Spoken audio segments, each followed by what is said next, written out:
منهم وليا ولا نصيرا.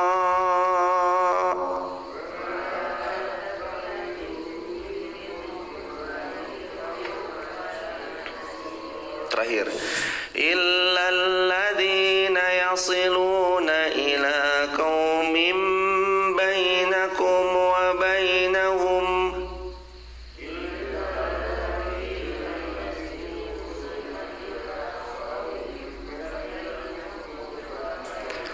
mitsaqun aw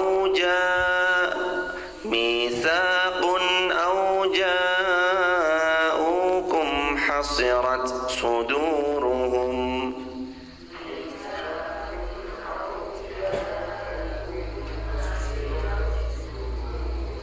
an yuqatilukum aw yuqatilu qaumahum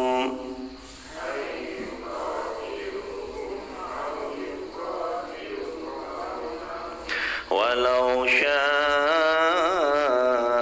Allahu lasallatahum alaikum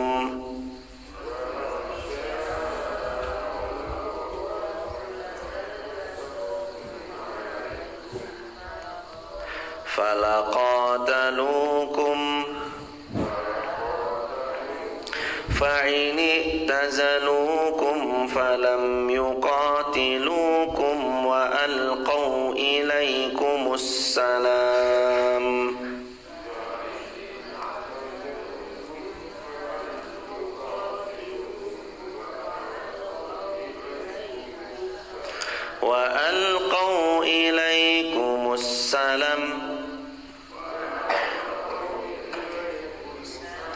fama ja'alallahu lakum alaihim sabila.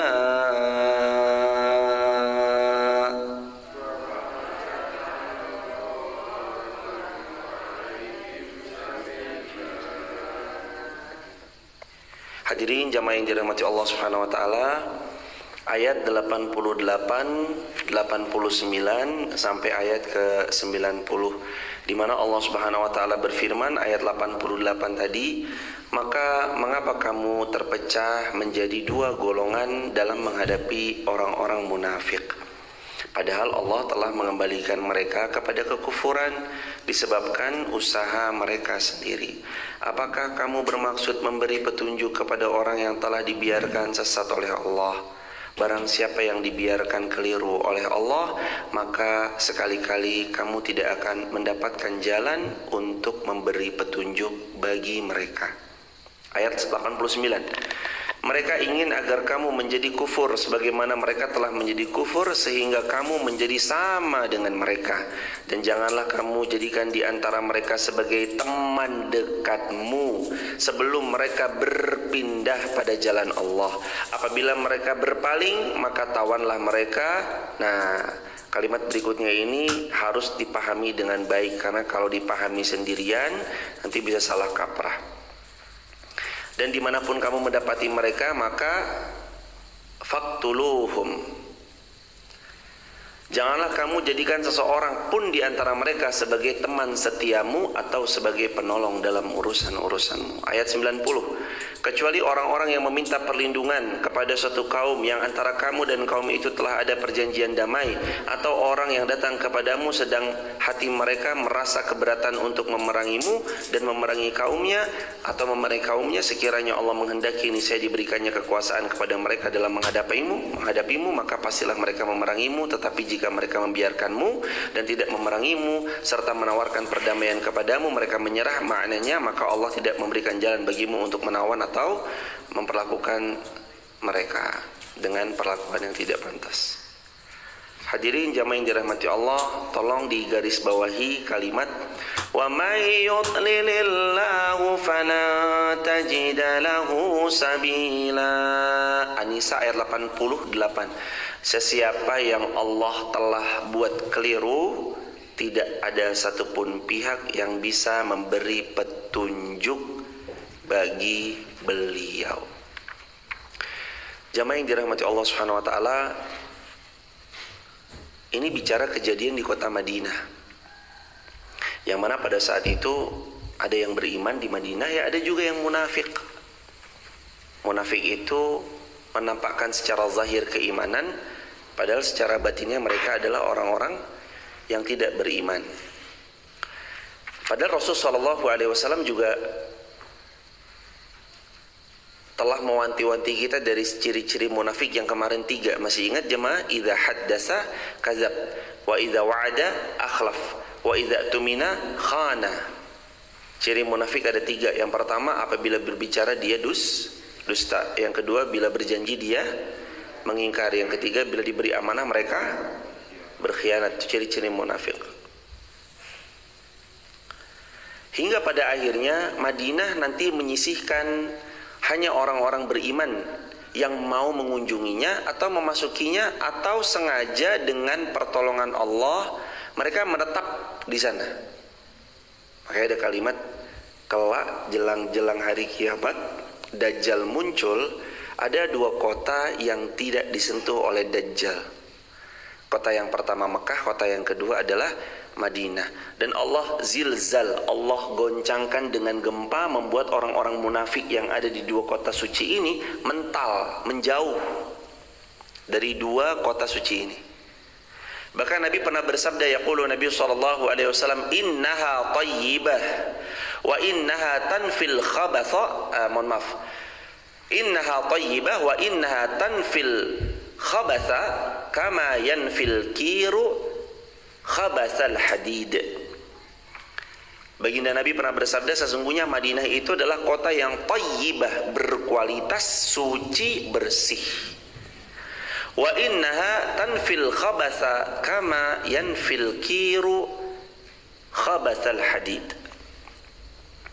Sesungguhnya Madinah itu akan membersihkan keburukan manusia sebagaimana api membersihkan kotoran pada besi. Al-Madinatu kalkir. Madinah, kota Madinah itu akan membersihkan orang-orang yang datang ke sana. Saat datang ke sana membawa perilaku-perilaku yang buruk, dibersihkan, kata Nabi SAW, sebagaimana api membersihkan kotoran pada besi. Hadis ini diriwayatkan oleh Imam Al-Bukhari dan Muslim. Ayat ini turun berkenaan dengan suatu kaum yang tinggal di Mekah yang memproklamirkan keislaman mereka. Mereka dahulu membantu kelompok orang-orang yang musyrik. Mereka pun keluar dari Mekah untuk satu keperluan. Mereka mengatakan, andai kata kita bertemu dengan sahabat Muhammad, niscaya kita tidak akan mendapatkan gangguan. Ketika sampai berita kepada kaum mukminin bahwa mereka telah keluar dari Mekah, maka sebagian dari kaum mukminin mengatakan, mari berangkat untuk menghadang para pengecut tersebut. Sesungguhnya mereka telah membantu musuh-musuh untuk memerangi kalian. Yang intinya adalah mereka orang yang munafik. Mereka bilang di depan Nabi, ya Rasulullah, kayaknya kalau kami sama anda aman, kayak kalau kami sama anda akan begini dan begitu. Ternyata mereka begitu jauh dari Nabi SAW, malah berbuat yang sebaliknya. Dan Allah tegaskan, hadirin jamaah dirahmati Allah, sekali-kali kita tidak akan pernah bisa memberikan petunjuk pada orang yang memang Allah sudah kehendaki mereka akan terus keliru. Tapi kan pertanyaannya gini, apakah ada di antara kita bisa tahu bahwa kita sudah ditetapkan Allah sebagai orang yang keliru terus? Kan enggak, hadirin. Belum tentu kita keliru terus, dan kita kan punya ikhtiar untuk kembali kepada Allah. Makanya ayatnya berbunyi, Allah Subhanahu wa taala berfirman, "Wa may yudlilillah fala tajida lahu sabila." Wa may yudlilillah, barang siapa yang Allah sesatkan, falan tajida lahu sabila, tidak ada satupun yang bisa memberi petunjuk. Ya kalau udah keliru, sulit dan dinasihati. Ada 3 pihak sulit sekali dinasihati. Yang pertama, seseorang yang sedang jatuh cinta, sulit sekali dinasihati itu. Yang kedua, orang yang ketagihan atau kecanduan dari judi, sulit dinasihati. Yang ketiga, orang yang terlalu fanatik atas sesuatu selain Allah dan Rasulnya, sulit sekali nasihati kalau udah fanatik. Tapi ketiganya bisa kita doakan. Saya ulangi ya jemaah, 3 pihak sulit dinasihati. 1, sedang dimabuk cinta. 2, fanatik terhadap golongan, partai dan yang lainnya. Terus yang ketiga, orang yang sedang kecanduan berjudi, sulit dinasihati. Tapi bisa didoakan. Minimal doa-doa kita adalah, ya Allah, semoga beliau mendapatkan kebaikan darimu, semoga dapat hidayah. Doa itu menembus batas, dimensi, ruang, waktu, jarak sekalipun. Kita mendoakan sahabat kita yang ada di luar negeri, luar kota, wilayah manapun, doa itu tetap sampai dan Allah sudah jadwalkan pengabulannya. Ya Allah, solih-solihkan putra-putri kami semua dan suruh kaum muslimin. Saat kita berucap demikian, jadwal pengabulannya sudah Allah jadwalkan. Tinggal kita ikhtiar menjemput. Karenanya beberapa waktu yang lalu sempat ada bahasan, kita ngaji tiap subuh, pernah disampaikan bahwa hidayah itu dijemput. Hidayah itu dijemput. Tidak berpangku tangan, tidak berdiam saja, tapi hidayah itu dijemput, hadirin. Didatangi. Kita datang menjemput hidayah. Kita bawa segala kebaikan. Kita datang membawa hati terbuka dan jujur. Kita sama-sama memahami bahwa Allah itu maha baik. Allah pasti akan memberikan yang terbaik untuk kita bersama-sama. Itu jemaah. Hidayah itu hadiah. Allah memberi kepada siapa yang Allah kehendaki. Tapi kita punya ikhtiar untuk menjadi yang Allah kehendaki. Caranya jemput. Habis dijemput, rawat. Hidayah perlu dirawat gak hadirin? Harus dirawat. Hidayah dirawat, dipegang, digenggam, dierat-eratkan. Jangan sengaja dilepas, apalagi dibuang. Karena hidayah itu mahal, bukan main. Imam Syafi'i pernah mengatakan, kalau aku bisa membeli hidayah, maka berapapun mahalnya harga hidayah, aku beli untuk aku sebarluaskan pada orang yang aku cintai. Tapi ternyata hidayah tidak pernah bisa aku membelinya. Karena itu adalah hadiah termahal dari Allah untuk seorang hamba. Auka maqal, atau sebagaimana yang Imam Syafi'i utarakan. Jadi hidayah itu harta termahal seorang hamba. Kalau Allah sudah berikan petunjuk, may yahdihillahu fala mudillalah wa may yudlil fala hadiyalah. Kalau sudah Allah beri petunjuk, tidak ada yang bisa menyesatkan jalannya. Kalau sudah disesatkan, tidak ada yang bisa memberi petunjuk. Tapi kan pertanyaan, hadirin tahu nggak? Hadirin yang orang yang termasuk bagian dapat hidayah atau dapat yang keliru? Hadirin tahu nggak? Hadirin jatahnya yang mana? Nggak tahu.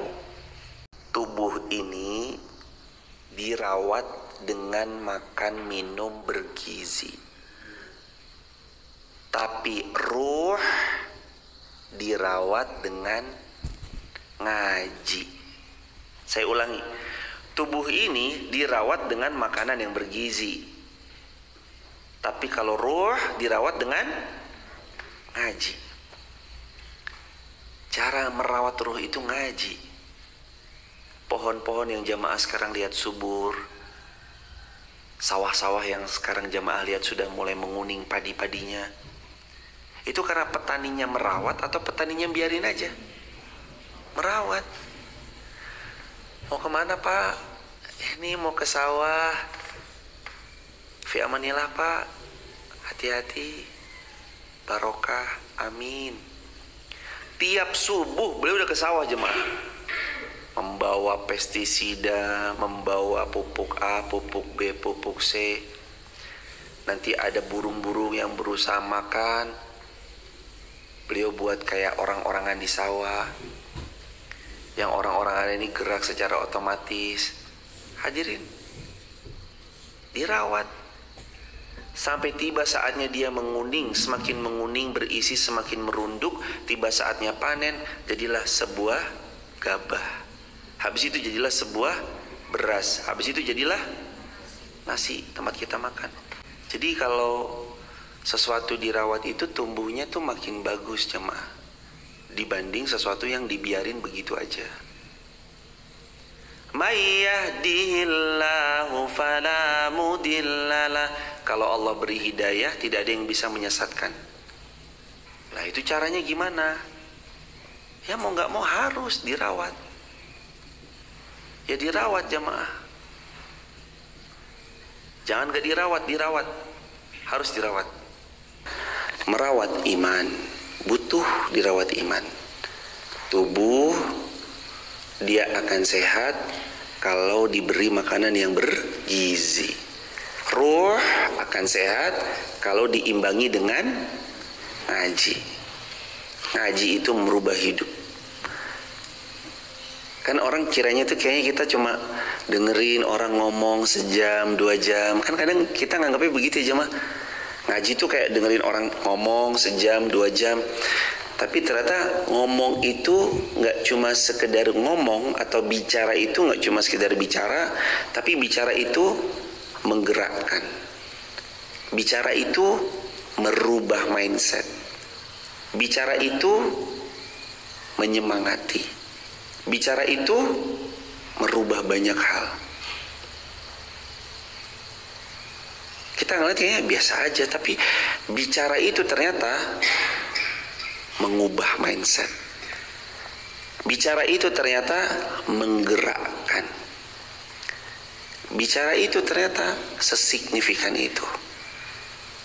Kenapa? Sebabnya Nabi SAW sering menyampaikan, balighu anni walau ayah, sampaikan dariku walaupun cuma 1 ayat. Lah 1 ayat itu seberapa hadirin? Tapi Nabi anjurkan untuk sampaikan. Sampaikan itu ada skill di dalamnya. Skillnya namanya skill bicara. Sampaikan. Balighu anni walau ayah. Coba kamu bicaralah, sampaikanlah, walaupun 1 ayat yang kalian ketahui. Walaupun cuma 1 ayat yang kalian ketahui. Merawat iman dengan ngaji. Waddu law takfuruna kama kafaru fatakununa sawa'a fala tattakhidhu minhum awliya. Orang-orang kafir itu inginnya mereka ya kita ikut mereka. Sebagaimana waktu kita tadabbur Quran surah Al-Baqarah ayat 100 sekian, Allah berfirman dalam Al-Quran, walan tardo ankal yahud walan nasara. Tidak akan pernah ridho kepada kalian Yahud wa Nasara hatta tattabi'a millatahum, sampai ya kita ikut mereka, cara mereka, gaya mereka, model-modelan hidup mereka. Tapi kita bersaudara dalam berbangsa, bertanah air, ya bersaudara. Tapi nanti masuk ranah akidah, lakum dinukum waliyadin. Tapi bersaudara berbangsa, iya. Support dalam ketaatan kebaikan, iya. Mampunya apa? Ya didukung. Selama bukan dalam perkara maksiat kepada Allah, apalagi dalam ranah akidah. Lah ini ada petunjuk dari Al-Quran jemaah. Bagus nih petunjuknya. Fala tattakhidhu minhum awliya. Ini hikmah nomor 2. Nomor 1 kan hikmahnya adalah kalau diberi petunjuk tidak ada yang bisa membuat keliru. Kalau dikelirukan tidak ada yang bisa memberi petunjuk. Itu kan nomor 1 tadi. Hikmah nomor 2 di ayat 89. Dan janganlah kamu jadikan orang-orang yang munafik dan kufur itu sebagai teman dekatmu. Fala tattakhidhu minhum awliya. Emang ini ada kaidah bagusnya luar biasa hadirin. Jangan jadikan orang-orang munafik dan kufur sebagai teman-teman dekat. Kan muncul pertanyaan tuh jemaah, lah terus kita tuh bertemannya sama siapa? Nabi langsung yang jawab. Berteman sama siapa tuh Nabi langsung yang jawab. Kata Nabi SAW, sabda Nabi, la tusahib illa mu'minan. Kalau kalian hendak bersahabat, jangan kalian sahabati kecuali orang mukmin, beriman. Muncul lagi pertanyaan, bagaimana cara mengetahui dia beriman atau dia tidak beriman? Secara kaidah kita menghukumi nahnu nahkum bizahir. Kita hanya boleh menghukumi yang tampak secara zahir. Nahnu nahkum bizahir. Kita baru bisa menghukumi yang nampak secara zahir. Kalau kita melihat secara zahirnya beliau sudah salat, kewajiban tidak pernah ditinggalkan oleh beliau. Beliau juga termasuk orang yang berusaha untuk berkhidmat kepada agama.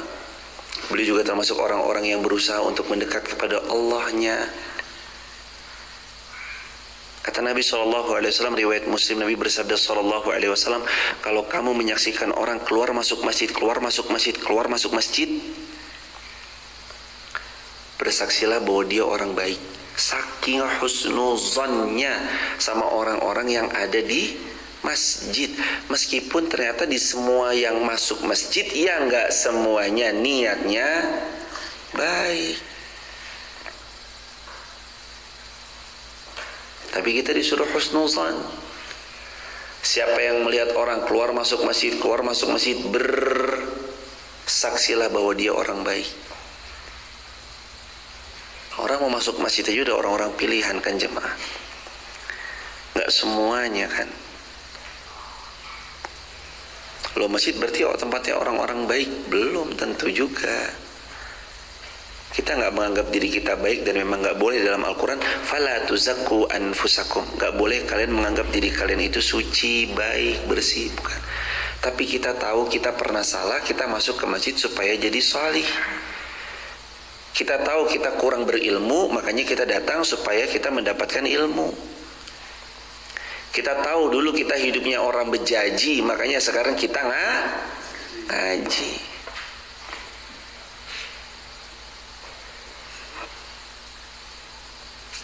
Butuh teman. Kenapa sih teman? Nabi bersabda, al-mar'u ala dini khalilih. Kalian itu nanti tergantung teman dekat kalian itu siapa. Falyanzur ahadukum man yukhalil. Maka berhati-hati ketika kita memilih teman, karena teman kita itu sangat berefek, berimpak, mempengaruhi gaya hidup, tutur kata, gaya bahasa, apa yang kita sajikan, apa yang kita lontarkan, apa yang kita kemukakan, apa yang kita konsumsi, apa yang kita bersamai. Itu semuanya saling berefek jemaah. Teman, almar'u ala dini khalili. Seseorang itu nanti agamanya tergantung siapa temannya. Falyanzur, maka berhati-hatilah ahadukum di antara kalian may yukhalil, kepada siapa jikalau mau berteman dekat. Berteman dekatnya sama siapa nih? Teman sejati kita itu, ini maqalah ulama, teman sejati adalah teman yang siap membenarkanmu ketika kamu keliru, bukan yang selalu membenarkan semua kekeliruanmu. Diulangi, teman sejati adalah teman yang membenarkanmu ketika kamu pernah keliru, bukan yang selalu membenarkan semua kekeliruanmu. Jadi disebut teman itu ya kalau kita salah ya diingetin, kalau kita keliru ya dikasih tahu, kalau kita terjatuh diajak bangkit, kalau kita lagi drop mentalnya mereka datang untuk memberi semangat dan support. Kalau kita jauh dari Allah, diajak untuk mendekat kepada Allah. Ini teman. Bukan yang selalu membenarkan setiap kesalahan.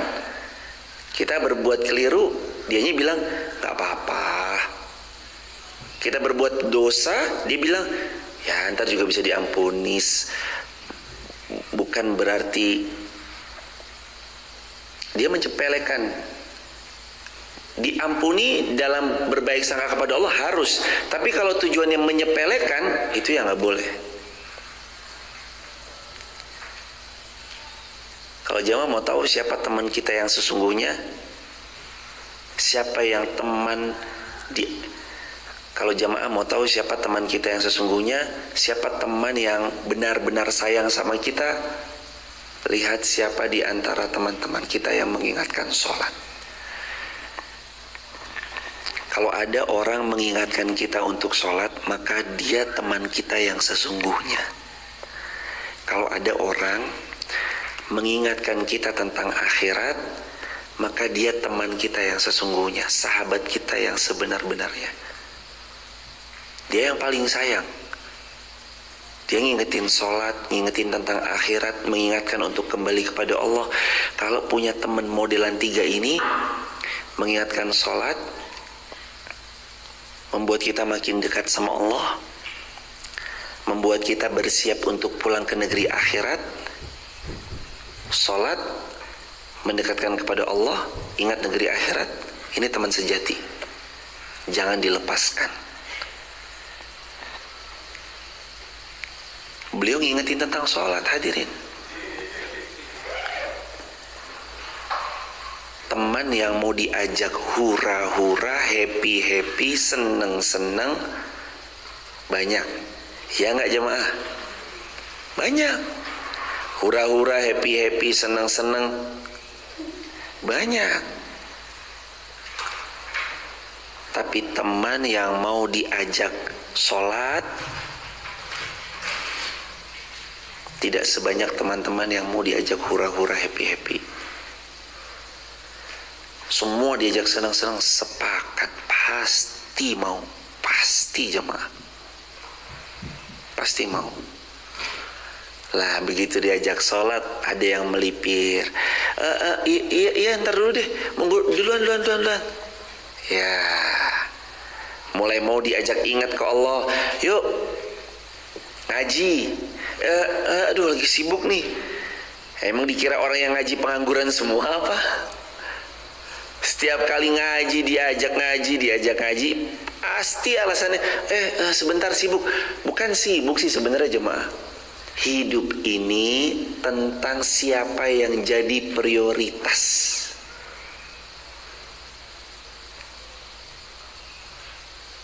Kalau prioritas kita Allah, sesibuk apapun pasti akan disempat-sempatkan, betul?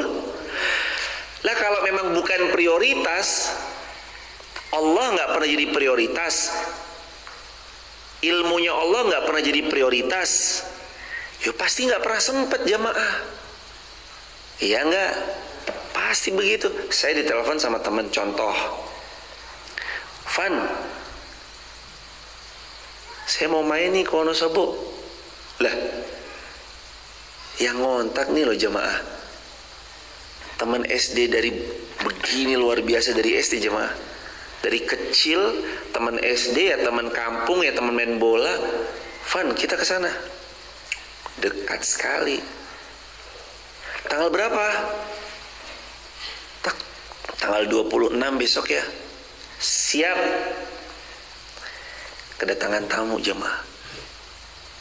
Kalau memang beliau insya Allah sudah dekat sekali dengan kita, kita mengenal beliau, beliau termasuk orang yang pernah berjuang bareng sama kita, sesibuk apapun ya pasti diluangkan, pasti jemaah, diluangkan, karena kita memprioritaskan dia. Orang tua dia jemaah, sibuk tuh jemaah, kita punya aktivitas kegiatan, tapi begitu orang tua bilang, nak pulang, bapak nggak ada, kira-kira apa yuk kita tetap kerja jamaah, pesan tiket pesawat langsung pulang tuh, diprioritaskan. Sama hadirin, kita ini tentang bicara prioritas aja. Kalau Allahnya akhiratnya, sholatnya jadi prioritas, dia pasti akan jumpa dan akan bersama sama teman-teman yang saling menguatkan karena Allah. Falyanzur ahadukum man yukhalil. Maka hendaknya masing-masing kita itu berteman dengan orang-orang yang baik. Harus hati-hati memilih teman. 3 syarat teman yang pantas untuk dibersamai. 1, yang mengingatkanmu tentang sholat. 2, yang mengingatkanmu tentang akhirat. 3, yang membuat engkau semakin dekat dengan Allah, yang membuat engkau semakin dekat kepada Allah. Ini teman yang harus dipertahankan.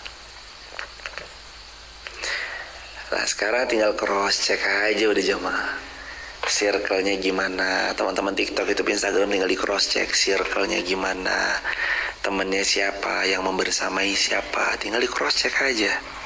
Begitu hadirin jamaah sekalian yang dirahmati Allah.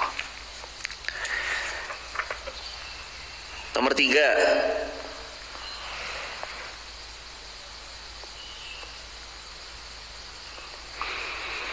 hatta yuhajiru fi sabilillah.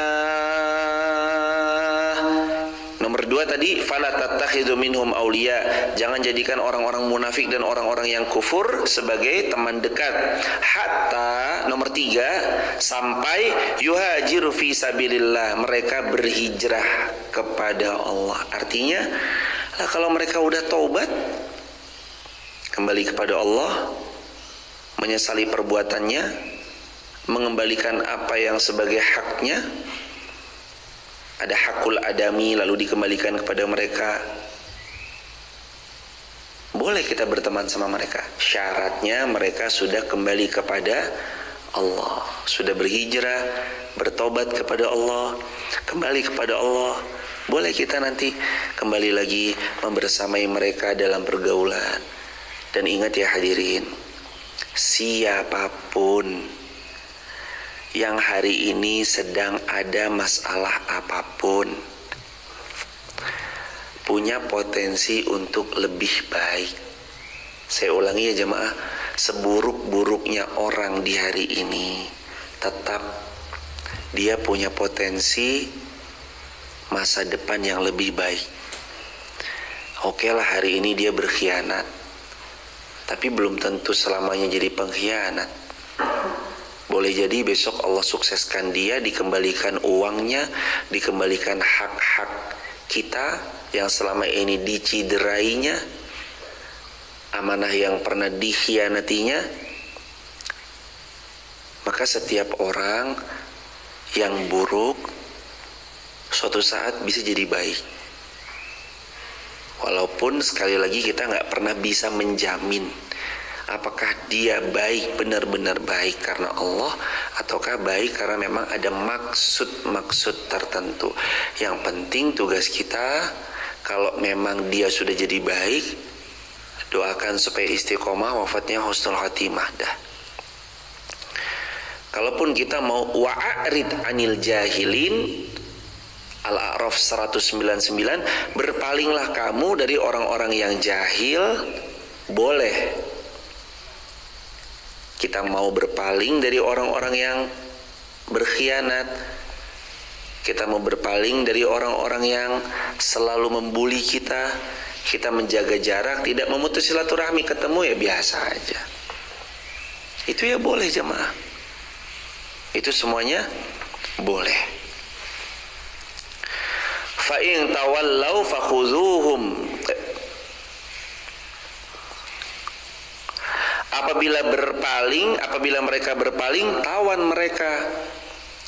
Waqtuluhum haitsu wajadtumuhum, bunuhlah mereka dimanapun kalian mendapati mereka. Lah, ini sering disalah kaprahkan. Ayat ini bermaksud jikalau menemui orang-orang yang kafir harbi. Kafir harbi itu orang yang tidak beriman, yang mereka secara terang-terangan memusuhi kaum muslimin. Tapi kalau ada orang non muslim, mereka ya baik, mereka ya tidak memerangi.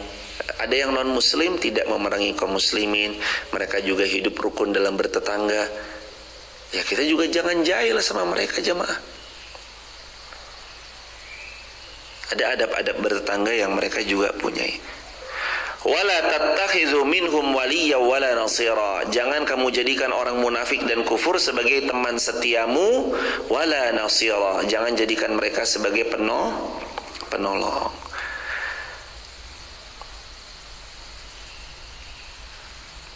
Lalu jamaah garis bawahi ayat ke-90 di pertengahan ayat, walau sya'allahu lasallatahum alaikum falaqatalukum. Sekiranya Allah menghendaki niscaya diberikannya kekuasaan kepada mereka dalam menghadapimu. Tetapi jika mereka membiarkanmu dan tidak memerangimu, maka tawarkan perdamaian. Kalau mereka duluan mengusik, Islam mengajarkan nggak boleh mundur. Tapi kalau nggak diusik, ya jangan mengusik. Islam itu rahmah jemaah. Bahkan tidak ada peperangan yang punya adab melainkan Islam. 8 adab dalam Islam ketika kita masuk ke medan pertempuran. Dan ini cuma ada dalam Islam. Yang pertama, tidak boleh membunuh perempuan. Yang kedua, tidak boleh membunuh orang yang sudah tua. 3, tidak boleh membunuh anak kecil. 4, tidak boleh membunuh orang yang sudah menyerah. 5, tidak boleh merusak fasilitas umum. 6, tidak boleh merusak tanaman. 7, tidak boleh merusak membunuh hewan-hewan. Dan ke-8, adab dalam Islam dalam berperang diantaranya juga tidak diperkenankan bagi orang yang berjihad dan berperang merusak public space, membunuh hewan, merusak tanaman. Satu lagi itu tidak terlintas jemaah. Nanti kalau terlintas kami sampaikan. Pokoknya ada 8.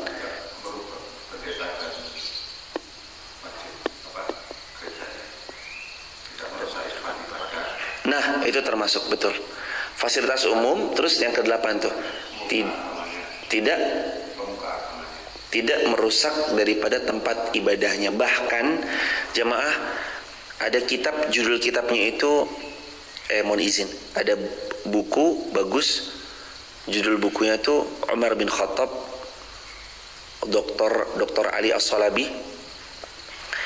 Waktu Sayyidina Umar bin Khattab memerdekakan Palestina, karena ada gereja di sana jemaah,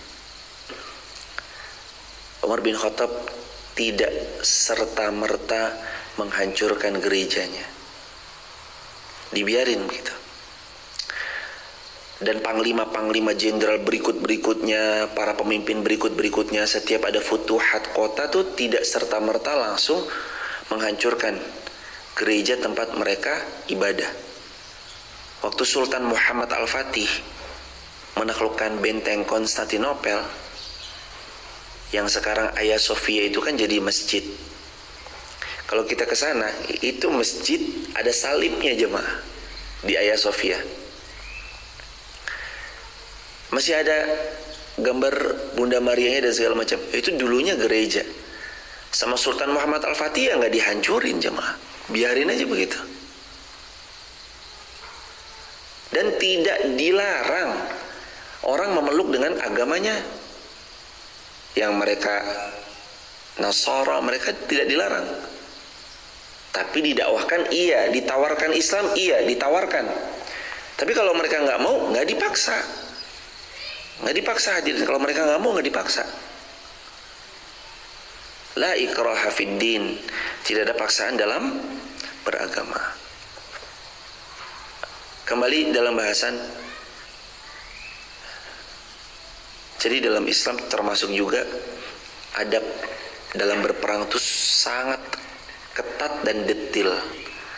Nggak sembarangan orang boleh dihilangkan nyawanya, nggak sembarangan orang. Lanjut ya hadirin, ayat ke-90. Jangan ayat ke-91. Kelak kamu akan dapati golongan-golongan yang lain yang menginginkan agar mereka hidup aman bersamamu dan aman pula bersama kaumnya. Setiap kali mereka diajak kembali kepada fitnah, yakni kesyirikan, mereka pun terjun ke dalamnya. Karena itu, jika mereka tidak membiarkan kamu, tidak mau menawarkan perdamaian kepadamu, serta tidak menahan tangan mereka dari memerangimu, maka tawanlah mereka, lalu hilangkan mereka dalam perihal nyawa mereka di mana saja kamu dapati. Ini tentang kafir harbi. Dan tidak patut bagi orang yang beriman membunuh orang yang beriman kecuali karena mereka benar salahnya. Maksudnya seperti kisos gitu. Kisos itu artinya orang yang pernah menghilangkan nyawanya orang lain lalu dibalas dengan nyawa, nyawa dengan nyawa, darah dengan darah. Dia memerdekakan seseorang hamba sahaya yang beriman serta membayar tebusan yang dia serahkan kepada keluarganya. Atau orang yang pernah membunuh orang lain itu kalau tidak dikisos maka dia membayar tebusan. Tebusan itu sesuai dengan sebutan keluarga berapa mau ditebus. Contoh misalkan tolong ganti 10 miliar ya, dia kalau tidak hendak daripada kisos bayar dengan nominal tersebut. Padahal dia orang beriman, maka hendaklah si pembunuh itu memerdekakan hamba saya yang beriman.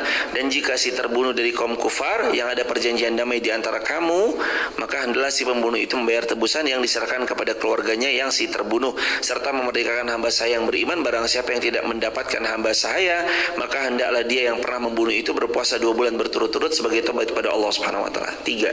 1. Kisos. Kalau ada orang menghilangkan nyawa orang lain itu 3 balasannya. 1 di kisos.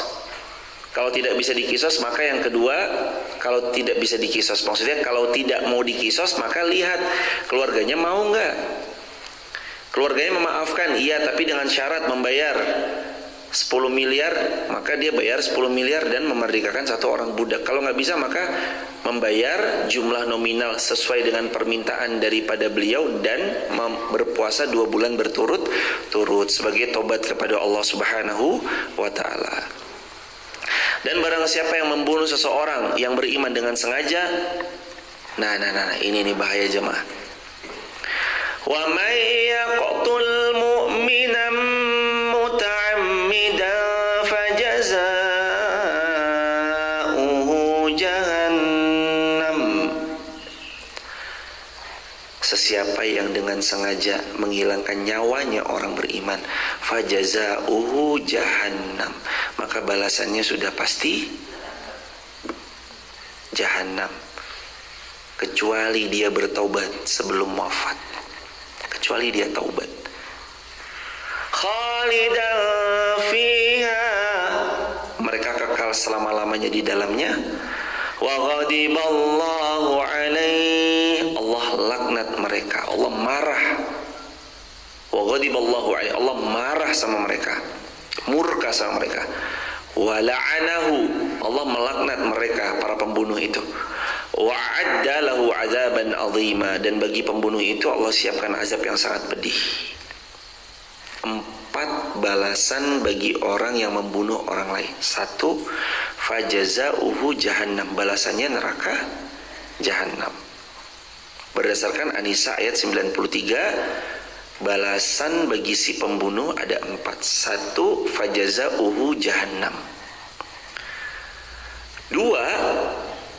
Wa ghadiballah, murka Allah ada pada mereka.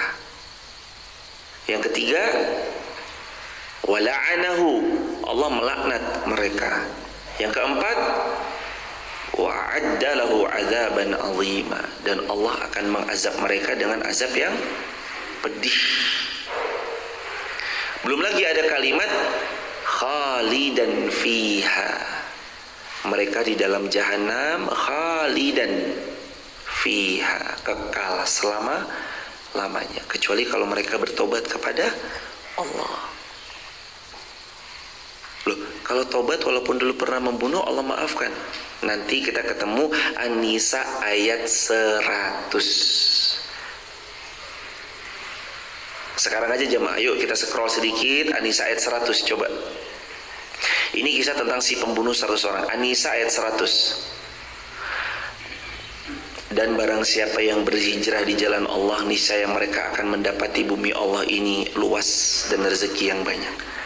Siapa yang keluar dari rumahnya lalu kemudian dia berhijrah untuk Allah dan Rasulnya, summa yudrikhul maut, kemudian mati datang lebih cepat daripada yang ia kira, sebelum dia sampai ke tempat yang dia tuju, maka sungguh pahalanya telah tetap di sisi Allah, dan Allah Maha Pengampun lagi Maha Penyayang. Kisah siapa dalam ayat ini? An-Nisa ayat 100, kisah pembunuh 100 orang. Ketika laki-laki ini membunuh 99 nyawa, dia datang kepada orang yang berilmu, dia datang kepada orang yang ahli ibadah, tapi tidak mengerti ilmunya. Akhirnya orang ini cuma paham ibadah-ibadah tok, gak punya ilmu. Dia datang, wahai Tuhan, saya sudah bunuh 99 orang, saya mau bertobat, apakah bisa? Wah, gak bisa, udah terlalu banyak. Dibunuh sekalian, jadi berapa? 100. Tapi dia tetap punya harapan ingin kembali kepada Allah. Dia datang kepada orang ahli ibadah, ya ahli ilmu juga. Dia bilang, wahai Tuhan Guru, saya sudah bunuh 100 orang, kalau saya tobat apakah Allah terima? Apa kata ahli ilmu ini? Keluar dari rumahmu, pergi ke satu kota, di sana ada banyak orang yang mensupportmu dalam ketaatan.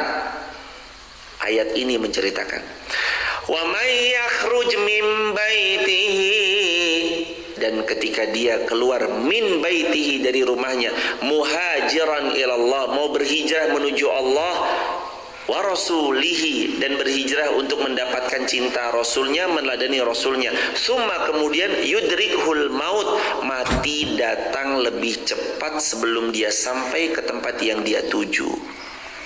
Orang yang membunuh ini matinya di pertengahan jalan.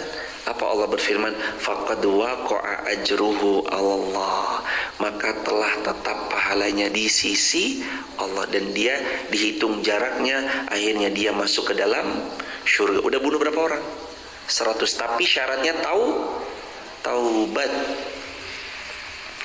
Gak peduli, Allah tuh gak peduli. Dan ini lafaz jamaah, lafaz dalam hadis Bukhari Muslim, ya ibadi lau zunubuka ananas sama, wahai hambaku sayang, kalaupun dosa-dosamu setinggi langit, sepenuh bumi, kemudian kamu datang beristighfar kepadaku, aku ampuni semua kesalahanmu sepenuh bumi, setinggi langit. Dan apa Allah berfirman, wala ubali, saya tidak peduli, dan aku Allah tidak peduli seberapapun banyaknya dosa-dosa kalian. Bahkan hadirin, ada hadis Nabi otentik. Saya sampaikan ini kabar gembira buat Anda yang online maupun offline, yang niat karena cari ridho Allah, niat cari ilmu karena wajahnya Allah, nih kabar gembira. Mobil khusus yang datang offline, terutama jauh-jauh Bapak Adil, Ibu Adil dari Jakarta, ada hadis hebat bukan main.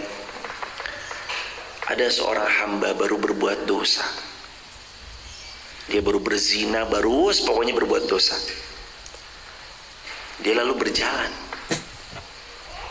Dalam perjalanannya lihat orang lagi duduk-duduk bermajelis ilmu. Lalu dia duduk dengan penuh pengharapan Allah ampuni, dia akui kesalahan, dia duduk di majelis ilmu. Apa kata Nabi? Untuk orang yang duduk di majelis ilmu dapat 3. Allah ampuni dosa-dosanya, Allah terima taubatnya, Allah masukkan dia ke dalam syurga. Allah berfirman begitu kepada malaikat, wahai malaikat, ini yang duduk di majelis ilmu, aku terima taubatnya, aku ampuni dosa-dosanya, aku jauhkan dari neraka, aku masukkan dia ke dalam syurga.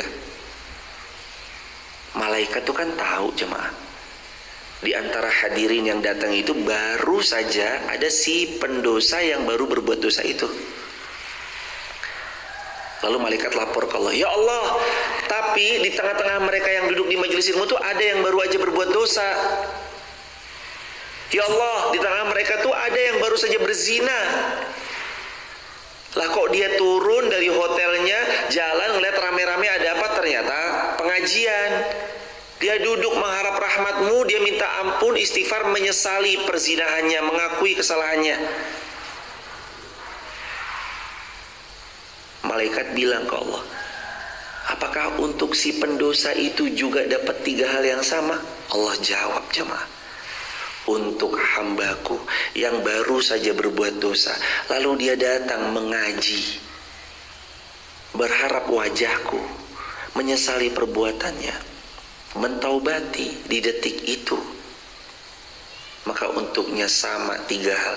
Aku terima taubatnya, aku jauhkan dari neraka, aku ampuni dosa-dosanya, dan aku masukkan ke dalam syurganya Allah. Itu saking maha pengampunnya Allah. Makanya ayat ini, wa kana Allahu ghafurur rahima.